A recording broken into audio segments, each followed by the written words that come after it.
হাতে divorce paper নিয়ে সচকিত হয়ে দাঁড়িয়ে থাকে রুষা। অয়ন চিন্তিত মুখে রুষার দিকে তাকিয়ে থাকে। সূর্য আর সায়নীকে দেখে বোঝাই যায় রুষার এই পরিস্থিতিতে ওরা বেশ মজা পাচ্ছে। অত ভাবার কি আছে রুষা, জলদি সাইন করে দে। তোর একটা সাইন তোকে এই লুজারের হাত থেকে মুক্তি দেবে। অসম্মান ছাড়া আর কি দিয়েছে ও তোকে? সায়নী একদম ঠিক বলেছে।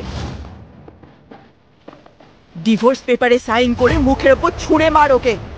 তোকে ঠকাচ্ছে, এত সাহস! রুষা হঠাৎই হাতে রাখা পেন সোফায় ছুঁড়ে ফেলে দেয়। সূর্য আর সায়নী নিজেদের মধ্যে চোখাচোখি করে। রুষার মা শালিনী দেবী প্রচন্ড রেগে গিয়ে ওকে বলেন, রুষা, এসব কি করছিস? এই ছেলেটা তোকে ঠকিয়েছে। শালিনীর কথায় কান না দিয়ে রুষা ওর চোখের সামনে ডিভোর্স পেপার ছিঁড়ে টুকরো টুকরো করে হাওয়ায় উড়িয়ে দেয়।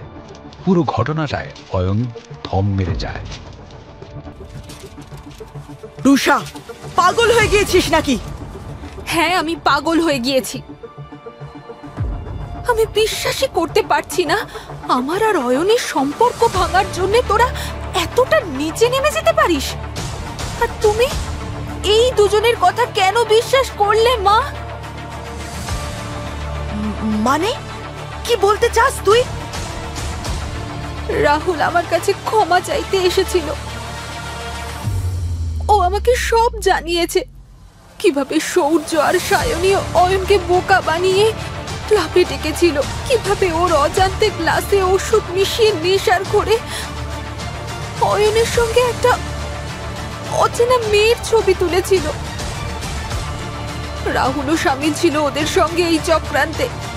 এইসব মিথ্যে ঘটনা সাজিয়ে সায়নী চায় আমাদের সম্পর্কটা ভেঙে যাক। কে রাহুল?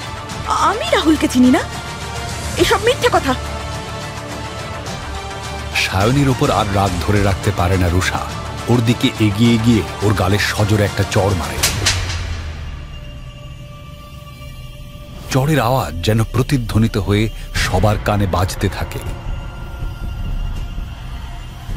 চুপ কর বেঈমান! সিসিটিভি ফুটেজ দেখিয়েছে রাহুল আমাকে।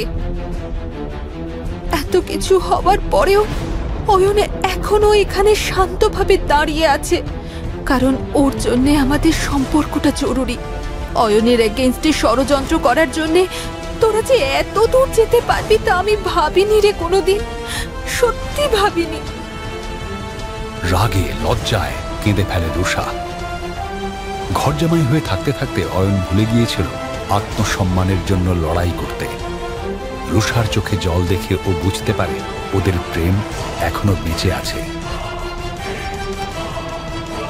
অয়ন এগিয়ে এসে রুষার কাঁধে হাত রেখে ওকে শান্ত করে। রুষা নিজেকে সামলিয়ে সূর্য আর সায়নের উদ্দেশ্যে বলে, আমি ধাক্কা মেরে বাড়ি থেকে বের করে দেওয়ার আগেই তোরা এই বাড়ি থেকে বেরিয়ে যা, সেটাই আমি চাই। আজকের পর থেকে তোদের জন্য এই বাড়ির দরজা বন্ধ। জানতে হলে শুনতে থাকুন এই গল্পটি শুধুমাত্র পকেট এফএম এ। লিঙ্কটি রয়েছে ডেসক্রিপশনে।